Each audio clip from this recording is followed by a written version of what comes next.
Today is an iconic Indian low-carb nutrition expert. Meet AnupSingh, the big daddy of Indian low-carb, an engineer, silver medalist from IIT Roorkee, a pioneer and a maverick. Diabetes in 2011. He chose a new path, time when diabetes reversal was not really being spoken about. Anup rejected medicines and created a unique, sustainable 100 grams per day Indian diet. 100 grams of carbs per day Indian diet that enables diabetes reversal, all while following a typical Indian diet. Anup didn't just stop at his own diabetes reversal though. He founded India's largest low-carb community, dlaf.in, which had thousands more diabetes reversal success stories, all on the back of a low-carb diet. He then launched the globally accredited DLAC diploma, a first of its kind that is the only legally tenable low-carb nutrition course in India, and also comes with the highest global continuing professional credit course and certification. Path-breaking contributions to Indian low-carb nutrition, Anup was given the Icons of India Award by the prestigious Outlook Group. Welcome, Anup. You're one of the most prolific polymaths I ever know. And I'm delighted to have you here on Aarti's Insta Live for World Diabetes Awareness Day. Yeah, thank you, Aarti, and thank you for a wonderful introduction. It's a pleasure to be here. Pleasure is mine. Let's quickly dive into, how the time that you were diagnosed, the first time that you were diagnosed with type 2 diabetes.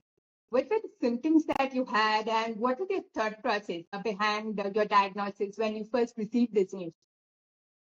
Okay, so as it happens with almost 90% of the cases, nobody goes to check for diabetes, and diabetes is always a secondary outcome of something for which, something else for which one goes. Now, in my case, there was something there, so I did not go for checking for blood sugar. I was only insisting on one particular check, that was, I think, HSCRP, because I was having some fear, that there is something which might be there. So ultimately, a battery of tests were ordered, and finally, first reading of PPBS, FBS was 220 plus, 120 plus. Now, that is how first sign. This was on 14th of Feb, 2011. So then subsequently, there was a check then again for PPBS. Now, I would say, the doctor was intelligent, that he did not want a weekly test of the FBS. He ordered PPBS, and that PPBS also, it came to 200 exact. Now, based on these two readings, I was confirmed a diabetic, and that time I was weighing around 83 kgs on a frame of 5'8". So the only suggestion given was walk. That's it. That's the story in short. Wow, that's quite a journey. It's quite in line with what is commonly known as a style disease. It creeps up on you, and probably the signs are very well in place a few years, if not a decade before that. How did you, once you received this diagnosis, you refused to go on medication, right? You decided to start researching low-carb nutrition. What motivated you to turn to nutrition instead of medication for this? See, medication in general, it starts with one. I mean, for any disorder or any chronic disease, it starts with one, and then it piles up to a stage where you are having side dish of pills. So this was pretty clear in my mind that if I go down that route, it's not going to work. So there has to be some alternate solution, and basically why it happened and what next. These are the two questions that one normally sets out to seek answers for once to challenged with any problem. Now, why it happened? Yes, initially, I was very desperate. I did not have the luxury of time. So, in a very limited time frame of roughly around 2 weeks, maximum 2 to 3 weeks, the understanding was that we cannot tolerate carbohydrates. So once that is clear, the option to us, and this happened on a Western forum, which I had joined in 2011 itself. From there, take home message was a diabetic cannot tolerate carbohydrate. So that has to be cut down. Now, of the three macros, carbohydrate, proteins, and fat, what are we left with to compensate for reduction in carbohydrate fat? So unfortunately, that forum, as Western keto, Western carnivore, all these diets were there. There was hardly, I mean, there was no Indian as such. I was the first one to talking. So take home message, I took that message home and then sat down again, started researching what to do, what not to do. Gradually started reducing my carbohydrates, not to, extreme extent. But initially, first week itself, I had cut down. Then after first week, when the PPVS came to 200, then I asked the doctor that I have reduced my roti and rice, then why is it so high? So he says, roti or chawal se kuch nahi hota, khate. Then ultimately, there was nobody to handhold, though there are some, I would say, some people who are living in denial or who want to brag a lot without any achievements. They were claiming that I've been, uh, working on low carb since last 15 years, but nothing to show on online world. Because as an Indian, if it was really working, it should have been online all over the place. So reducing carbohydrate was not an issue. The main fear was getting the fat up, because as with everybody, we are all brainwashed for 50 years that fat causes cardiovascular disease and fat makes you fat. Now, with no one to guide and having understood the concept very clearly, I said, okay, now, if I succeed, it's on me. If I fail, it's on me. I'll monitor my blood reports regularly. And yes, walking walking itself was difficult initially. Then, down the line, I think May of 2011, I got my numbers to A1C. That was the first time it was tested. That came down to 5.0. Seeing that number, I thought, post that, what happened was, since I relaxed, my November A1C shot up to 6. So in between May and November, I was, I would not say strict, the carb that I decided, but it was not even high carb. So after that, this 100 grams carb, basically, there were numbers floating around from 88, 130. It's 120 grams glucose, so you have to take 130. And if it has to be done, that was for weight loss. No talk of diabetes. So I came up with this 100 gram based on the liver's glycogen capacity, storage capacity, right? If it is 120, you want to factor in all the counting errors. 100 is the best number. From 2 point of view, one is counting error, and second is this version of low becomes practically adaptable for Indians per se, Indians anywhere in the world. Because, even non-vegetarians are primarily vegetarian. I mean, they call themselves non-vegetarian, but they're eating maybe 2 chicken pieces a week or so, that too with tons of rice. So this is where 100 grams carb came in. Then, I joined one forum. In fact, 100 grams carbohydrate, the first evidence online is on that same forum which I had joined first. And I had mentioned that living for 1 year approximately on 100 grams carbs per day. Now, victory has many fathers. So there are many to this 100 grams, shamelessly claiming and covering it up with I've been studying nutrition since 15, 20, 30 years, maybe since birth, but no online presence. And as far as I could understand, the only thing that could be transposed from Western low carb to India was chicken and sauce till the time we stepped in. So this is how 100 grams carbohydrate came in. And then, when I joined another forum in 2013, where there were only Indians. In fact, all of us, right now, many of us met there on that, including Shashi, Arun, Meena, endless, 160 people. We met there. We were operating, running fine, but we were being, pushed around and banned and all that. So that was getting a bit taxing to cope up with. So that's how, then we came to dlife.in on 21st August 2014, and 160 people jumped ship. And that was a great start, I would say, because to start a forum, I mean, this is, I am, putting up as I would say, a warning to any copycat. To start a forum, all it takes is $500. But to get the content, to give an example, to give an example, you can start a forum in $500 max. But to get the content, how much do you spend, right? And that was very clear, if you go that route. And that is why I operated this site free, shelling out $170 per month just for server. I don't think any Tom, Dick, and Harry can even afford to, spend $17 a day. So then for 3.5 years it went free. Then suddenly, we knew. I mean, we went by gut instinct or instinct. We never applied any brain. We were not marketing gurus. So we decided one day we'll make it paid.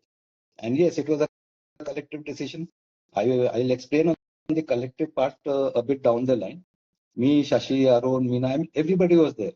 So all of a sudden we decided from tomorrow, from this date, we are going paid. Now, as a result of that, we were sent a lot of abuses over email and all that you will flop, you will fail and all that, blah, blah, blah. But, you cannot, I would say, come out victorious just by wishing something. For some reason, the world of nutrition in general and diabetes reversal in particular seems to be quite a personal thing where people seem to take affront when they're presented with some kind of alternative. Maybe it is probably because of the fact that nutrition and eating patterns in general are so personal. That it probably becomes subject to or open to judgment in that sense. And when you reject a high carb way of eating, people tend to take it personally as though you pass to a sense of judgment on them. But if we come back to the science of the 100 gram per day limit, you spoke about the liver's glycogen holding capacity, right? And that's how you arrived at it.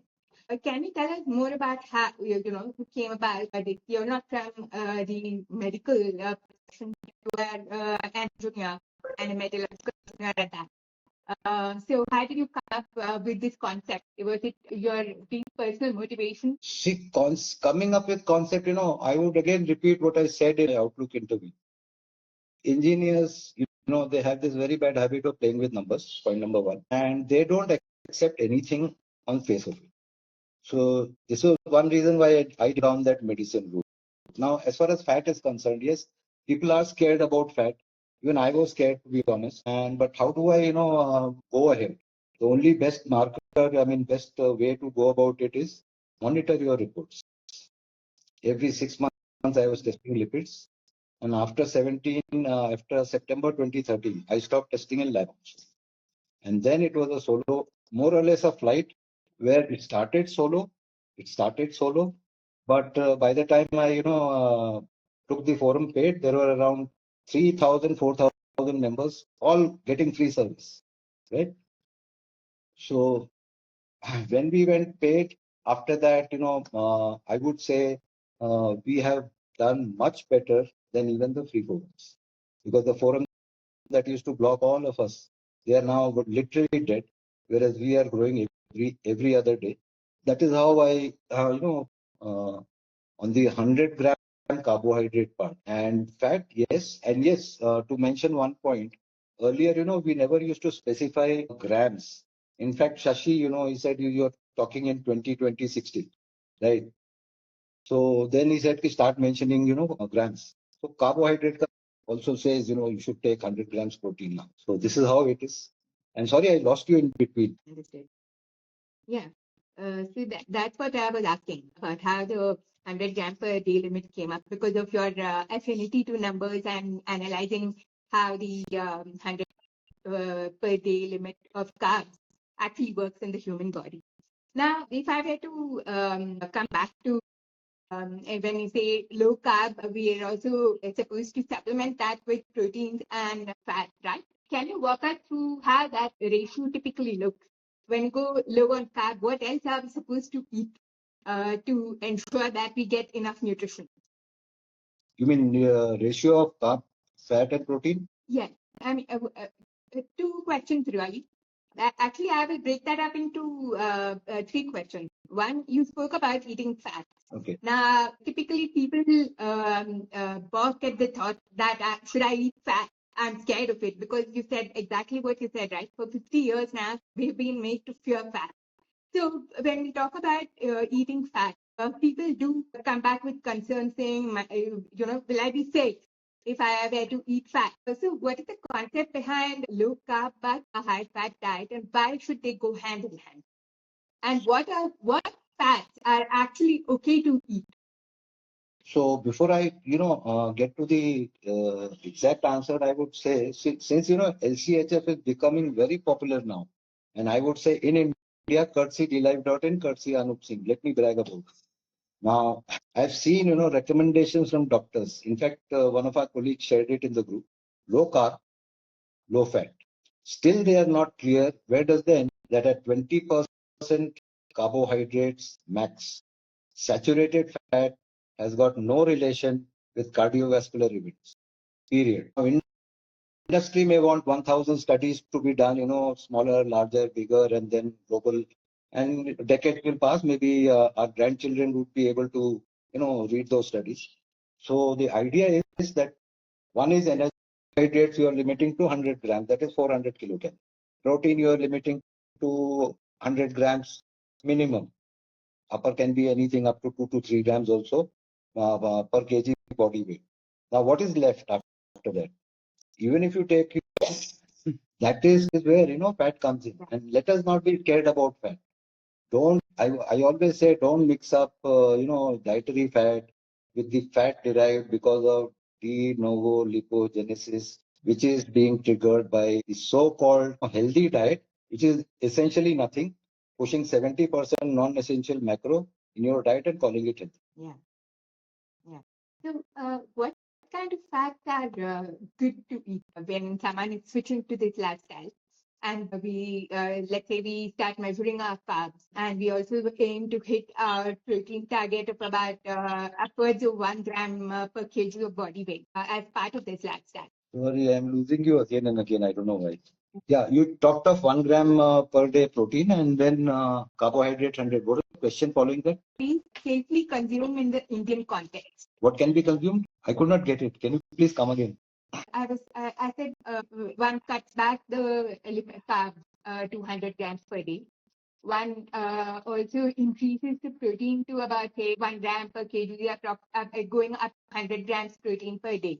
Yeah. Then we are left with fat, right? And people are typically concerned about eating fat. Now, what kind of fat can they reach out to include in their diet to benefit from? So the question is what kind of fat they can take. Yeah, Aarti, question is what kind of fat they can take? Yes, what kind of fat can we eat in the Indian context? Yeah, coming Indian context, coming to cooking, only 3: coconut oil, virgin coconut oil, ghee, butter. Rest all oils, people keep asking mustard oil, peanut oil, and all that. They're all compromises. I mean, if you truly want to, benefit of low carb, then better go rely on these 3 for cooking. If one is very, shocking of this olive oil, use it for cold dressing. That's all. So 3 fats for cooking, 1 for salad dressing. That's it. No peanut. In fact, if you ask me, my first preference is virgin coconut oil. I'm a North Indian. Despite that, I've been living on it. Second is ghee or butter, whichever is available. Yeah. Thanks so much for explaining that. I think the people do come from various regional preferences, and your example of being from the north and adapting to coconut oil for the last, let's say, more than a decade now, a decade and a half, should and thriving because of that should actually be an example for anyone who's looking to know how to switch out their fat. I wanted to find out, in your experience with working with several diabetics in the course of the last decade and a half, what are some of the biggest misconceptions around diabetes or around diet that you wish didn't exist? Biggest misconception is चीनी छोड़ दिया है, sugar continue. Okay? This is the silliest question they ask. I would say silly because ultimately they don't realize that whatever carb they are eating is also sugar. So this is one misconception. Then we have to spend hours explaining it to them. And once they understand and they start lowering carbs, and once they see the results on their meters, then they cannot unsee it until or unless they are hardcore addicts of carbohydrates. So that is one misconception as far as diabetes is concerned. Now, in general, if you see, I mean, if we include the medical practitioners also, right? In that case, I would say the missing link or the elephant in the room is insulin, fasting insulin, PP insulin. I'll come to that point later also. They never talk of it because they have never been taught about it. And even if they have been taught about, how to get the insulin down, I don't think there is any drug or pill that can get it down. And that is why no doctor, majority of them, I would not say no, the non-low carb segment of doctors, they never talk about insulin. And since there is no pill, since there is no injectable, they will never talk. And even if somebody does it, the lab range is so criminally wide that it is useless.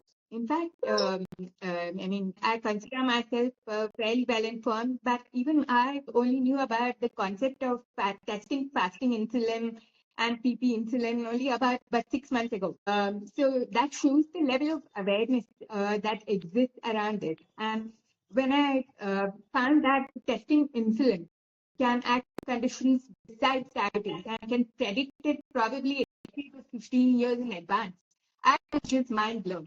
No, I'm losing. I don't know why.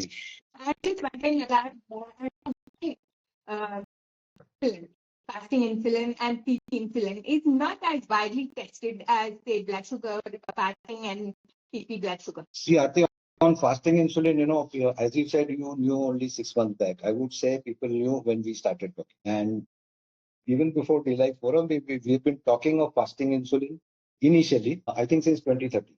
So on record, we were the first. I mean, when I say we, I include, as we grew, as we learned from each other, I would include people like Shashi, Arun, Meena, Ira, everybody.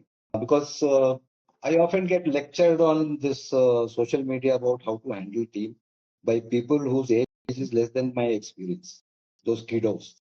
Now, yes, everybody is claiming fasting insulin should be this much. Then we shifted to PP insulin. Now,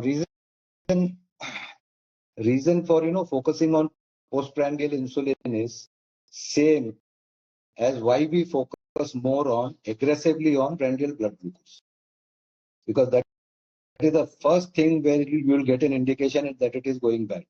By the time fasting insulin has gone bad, everything is count off. So yes, credit should be given to us that yes, we brought this, we mainstreamed it essentially. Now everybody who comes to go, all the coaches, first thing they're asked is, do your fasting insulin. Yes, in fact, it's really an intuitive test to actually do. So I'm surprised. I think it should be known more with medical practitioners as well. So for someone starting this low carb lifestyle, how long approximately do you think they would take to see results in the form of, say, lower blood in glucose or lower fasting insulin? How long would the process take? See, as far as fasting insulin is concerned, it will take time. Now, as far as blood glucose is concerned, the results are seen from the meal that you switched, right? So today, for example, yesterday you were on a high carb breakfast and you had a reading of 250. And today, if I go on low carb breakfast, my reading will be 120 if it is truly low carb, maybe 180 at the max. Because fasting insulin is again will be related to weight, triglyceride floating around too much. As you lose weight, the triglycerides level will shoot up. So once that stabilizes, so that will take around 2 to 3 months. You can be very sure that even fasting insulin will fall. And by that time, by and large, a person can hope to be in non-diabetic range. When we say non-diabetic, we don't follow the Western concept of 6.5. For us, it is 5.6 max. Anything above that is diabetes for us. All this concept of pre-diabetes and all that is nonsense. I heard, from what I understand you saying, it's more of a consistent input.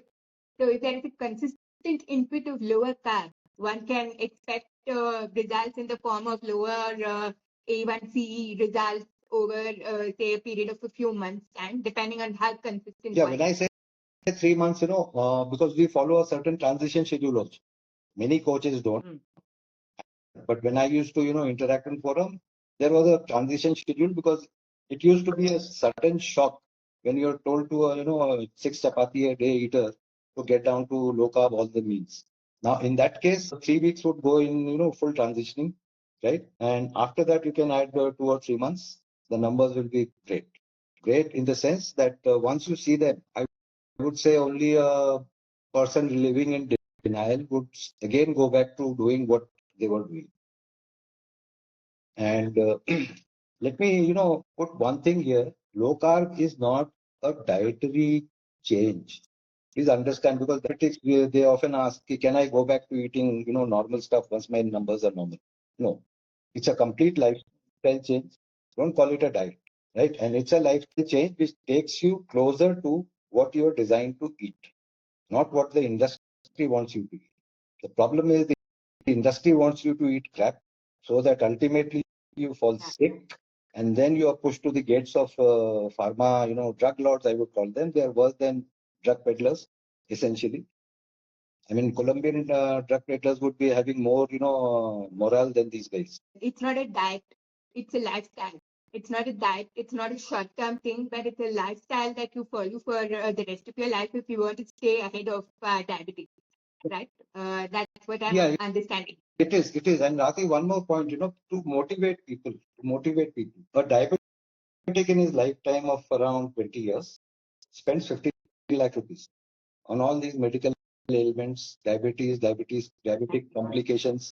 So let him just tell him to sit down, think coolly. What if this 15 lakhs he can save in 20 years, and maybe when he dies, he'll leave his family richer by 20 lakhs, 15 to 20 lakhs. One visit to, ER for a heart problem can put you down by 5 lakh rupees. So ultimately, doctors will not tell you to do it. In fact, to quote one case, somebody went off, steroids, right?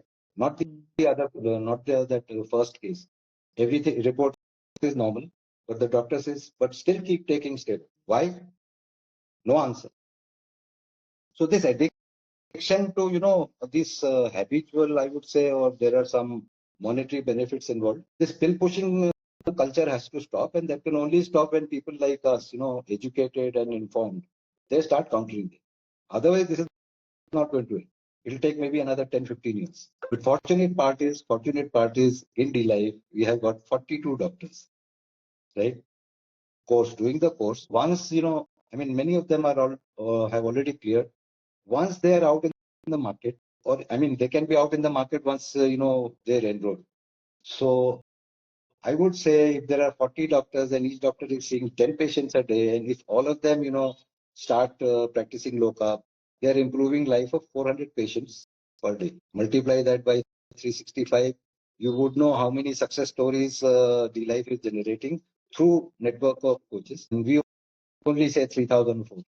We are very modest from this way. So, Anup, from what I understand from what you're saying, once you adapt the lifestyle, it takes as little as 3 months to begin to see results, right? And the financial cost of living with diabetes over a period of time really quickly adds up. And so the combination of diet giving you such quick results, combined with the benefits of saving lakhs of rupees down the line, something that should really motivate. Yeah, if I may add, you talked of numbers. 20 years, 15 lakhs, right? That is around 7,500 roughly. That low carb is expensive. Please show them this way. It may be expensive if you're only, computing the cost in a isolated way and not calculating the amount of money that you'll be saving in next 20 years of your healthy life.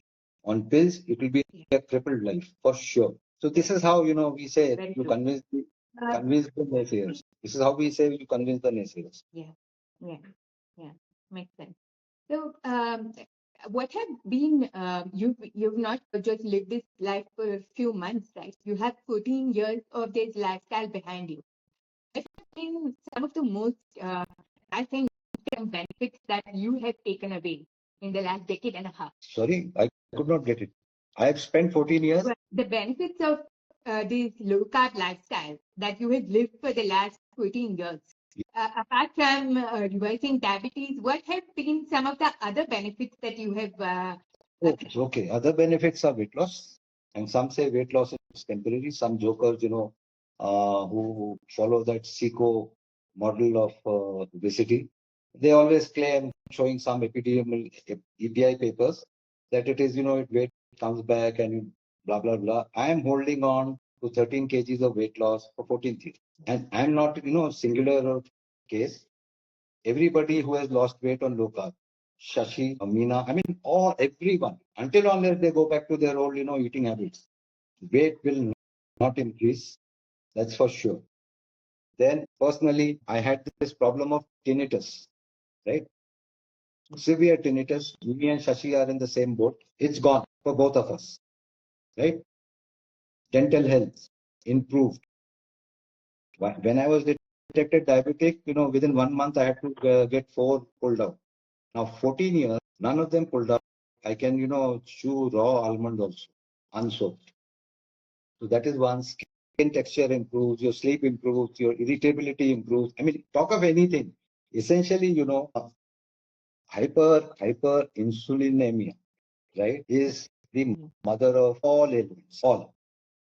I would say even mental, cancer, diabetes, heart problem, just name it, arthritis, just name it.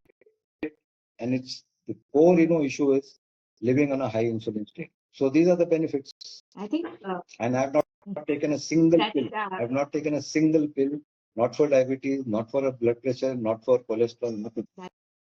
That's actually amazing. And it's not just diabetes that one actually suffers from when insulin is high in the body. It's I think one of the most underrated concepts in understanding as a society today. And I personally think, and I will do whatever it takes from my platform to educate people on what it means to be hyperinsulinemic and what can one do about it. I think personally, and the impact that it can have when you reverse this condition is something.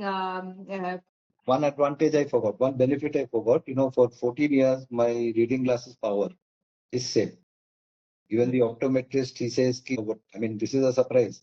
For 14 years, 2011, what was your power was, it is same now. Eyesight.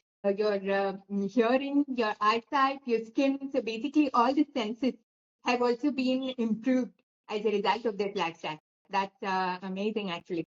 How people generally talk about, especially when we are younger, we think that we can work out and we can eat whatever we like and we'll be just fine. I know that you started a serious workout program just about a year and a half ago. Can you tell us about the balance of diet and workout and what place does each have in one's lifestyle? I started workout pretty late, right? But going by that experience, I would say there is no age restriction for exercising. And don't do cardio. That's useless. Lift weights, right? Build muscles. You'll enjoy it maybe after 6 or 7 months. You yourself will never skip gym. So there is no age bar for starting or, when to start, or, people after 60, can they do it? 70, can they? Why not? E.D. Mangan is, I think, must be, I don't know, remember his age. Look at his body. So there is no upper age limit. You can exercise, you can increase your protein, right? That protein kills kidney is a myth, is another industry lie. I'm taking, for example, roughly around 3 grams protein per kg of body. And this is happening since last 14 months. I don't find anything, going conky or conking off in my body. Nothing. So these lies of industry has to be busted, point number one. Point number two, the best answer to any naysayer is medical reports will never lie. And you're not going to die in 6 months. Please do it. Check your report after 6 months and come back. Let the report talk. Not your neighbor or, you're not your mate, be your coach. Because once you start switching, everybody becomes a nutrition expert, including people who have learned nutrition, self-learned for 20 years reading and I don't know what nonsense. Tell us about what you've seen in the Indian as well as in the global context of the acceptance of low carb as a lifestyle in addressing chronic disease. So since you started in 2011 to now, how has the landscape shifted in the understanding of low carb nutrition for chronic disease? I may tell, once I started in 2011, the initial acceptance was very bad. I had to struggle. think, for 4 to 6 weeks, just blabbering on forum about low carb to get the first person to agree to do it. Right? This was 2011, and connected with this, I would say, in my session with Dr. Ankur, he asked a very interesting question that, back then there were no apps for counting. So how did you count? So my answer was, I used to weigh my chapati, weigh, raw rice, weigh raw dal, whatever was being eaten, to come to that 100 grams max intake. Now, as time passed, right, and all credit to social media, because nemesis of mainstream, I would say, pill pushers, social media, especially Twitter, Facebook is useless. That is one place from where it has kicked off. Me and Shashi, I think 2014 we started. We were the two people from India talking about low carb, though many claim to have done low carb since last 18 years. But me and Shashi, we started. We had initially it was low, no doubt. But looking at, as I said, once you show them the numbers, they cannot unsee it. Looking at numbers, people are now finding it easy, convincing, and easy. Why? Going back to again 100 grams carb per day. Because before that, all those self-learning or self-taught, nutrition experts who did not have more than a chicken and sauce on their plate were rehashing Western diet. And problem with Western low carb was that their low carb by default meant keto, or it meant carnivore, right? So because of this 100 grams carb, in fact, if I would say if he had not come around, I don't think anybody in India would. So to that extent, full credit to us, I would say. Let people say what they want to claim. We'll snatch back all their claims and let the world know who they are. Sorry. So now, if you see, there are 100 plus coaches from the right. Even if I take an average of every coach is doing 4 to 5 cases a month, though certain numbers are very high. I won't disclose it on a chat session. 4 to 5 cases per month. Very rich. 500 people are per month. That will translate to 6,000 success stories every year, even if the number stays 100 now, which again will, I think number will go up to 210 by June end. You can imagine 4 to 5 cases everybody can get. Once they're serious, they get 4 to 5 cases, people will adopt, because now they are, understanding that yes, it's a problem with the diet. It's not a problem, genetic problem, something. And since there are big names, I would say big names, talking about it, let's give it a try. Possibly it starts from there, right? Once they see the numbers, they are convinced. And then it's all, live life as long as you want to live healthy this way. If you want to go back to eating crap, that's their choice. I remember reading somewhere that the Diabetes Association themselves only started endorsing the low carb approach only about maybe 3 or 4 years ago, which was really surprising to me that it took that long for major Diabetes Association to accept this approach. Oh, yes. ADA. I'm also wondering. Yeah, please carry on. Go ahead. Talking of ADA, many people are traded about 26% carbs. Now ADA is accepted. ADA has always taught 130 grams carbohydrate, but for weight loss. Now 130 grams divided by, again, go back to kilocalorie, it is 26%. There's nothing new. Only thing is that 130 has been packaged into low carb as new. Even that is high, not acceptable. And yes, what they have added is very low carb. Right? And for this, I would not give credit to ADA, honestly. I would give credit to that lady, Tracy Brown, again, because at core, she is an engineer. The moment she, took her office, first thing she did was talked about Dr. Bernstein. And she herself is a diabetic. All credit goes to her, and soon she was removed after that, I think. But by then it was too late. Again, they're not, giving it in their main recommendation. It is an MNT, like you have one, I would say, one asterisk in terms and conditions which nobody reads. It's like that. In fact, it should come right on the front page. Every doctor should be given that pamphlet. I would not call it a standard. And then asked to follow it. But the problem is, as I think Professor Tim Noakes said, If every diabetic switch to low carb, 6 pharma giants will have to pull down their shutters. That is where the real problem is. Huge. That's huge. Yes. Except for metformin, maybe 1 or 2 sulfonylurea drugs, all gone. And of course, insulin for type 1. Understood. So that brings us to the topic of healthcare professionals in India. If healthcare professionals wanted to make a difference to patients with chronic diseases, including diabetes, but not only diabetes, because India is the diabetes and cardiovascular disease capital of the world. So what can healthcare professionals do to help their patients better manage their condition? All they can do is join our course. That will be the starting point, because otherwise they'll be fishing in the pond where they themselves are clueless. So to learn something new, first thing is they have to unlearn what they have learned, and that unlearning can only happen when they are enrolled with us. I mean, let me be very upfront, but believe me, anybody or many cases who have come to the course saying that I was doing local, right? Or they have come as patients to coaches saying that I have been doing low carb, and to their surprise, they found their low carb was all wrong. So this is where first step in healthcare professional is learning. 42 doctors, I think 3 or 4 nursing staff. That number is around 45 now. I mean, slowly it will pick up, obviously, because as in when these start stepping out, this attitude is there. If my neighbor has done it, only then on my own I cannot risk my money. So basically, copycats within quotes. But yes, that is first thing they have to do. And once they do it willingly and as a service, I would say, because patient will still pay them. They are not doing it free.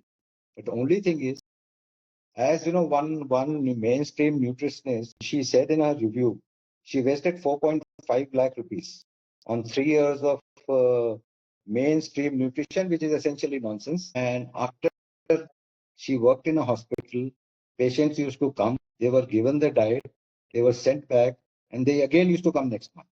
Rinse and repeat, billing every month. So in healthcare professional, I'm including the mainstream dietitians, sport nutritionists, all those other category of diet experts.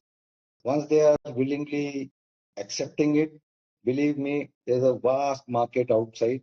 And even if there are 5,000 coaches, nobody has to compete with anyone. Yes, insecure ones will always compete, because they have their eyes set on $7,500. The serious ones have got their eyes set on $100,000. So the $100,000 they will never compete with each other. They will help, and we do. And those $7,500 category, we just kick them off.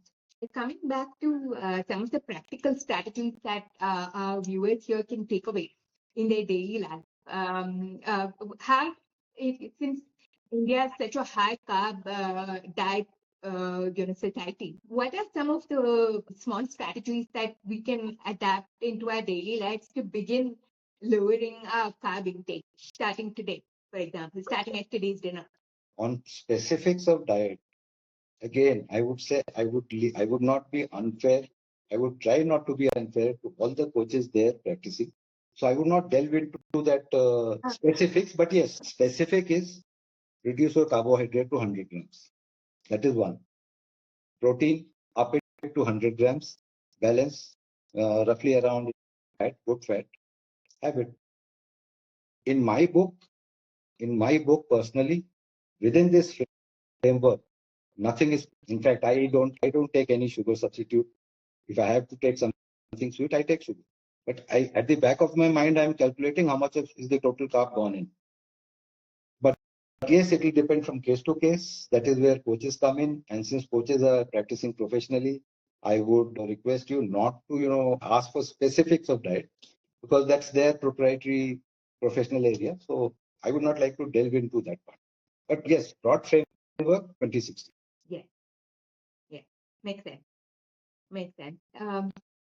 And if someone were to start their low carb journey today after hearing you speak about it and after hearing your own personal story, what would be your topmost advice or your top 3, pieces of advice you would give to this person who is motivated to begin their journey today? Drop all sugar. Throw out all heart-friendly oils that are loaded in your pantry. Don't believe that millets are healthy. They are not. It is as bad as wheat. So if you are addicted to millets, please cut it down. If you are eating 4 chapatis a day, please get it down to 2 per day to begin with. Even that too has to go. Use butter, ghee liberally. If somebody is non-vegetarian, I mean vegetarian, over-vegetarian, eat as many eggs as you can. With the yolk. Don't go by that, gym bro science that, take out the whole, yolk and eat only the whites for protein. No. That way you are throwing half the protein out. And all vitamins and minerals, store of that is out. So they are just following a model. They are not following science. Gym bros are not following science. They are following a model.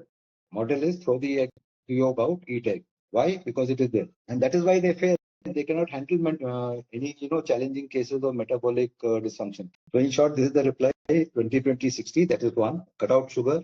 Throw all vegetable seed oils out. Sunflower, safflower, canola, peanut oil, mustard, everything out.